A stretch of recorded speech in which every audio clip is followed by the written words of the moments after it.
আজকের নিবেদন ঢং থাকলেই দমকল হয় না। রচনা শিবরাম চক্রবর্তী।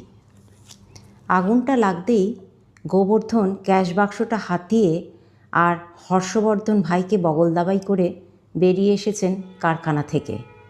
কি সর্বনাশ হলো বলো দেখি। প্রজ্বলন্ত কারখানার দিকে চেয়ে বললেন হর্ষবর্ধন। আরও সর্বনাশ হতো যদি ক্যাশ বাক্সটা না বাগাতে পারতাম দাদা। দাদার কথায় সায় দেয় ভাই। আরও সর্বনাশ হতে পারত যদি তোকে হাতের কাছে না পাওয়া যেত সময় মতো, জানালেন শ্রীহর্ষ। অকালে ভাতৃহারা হতে হতো আমায়।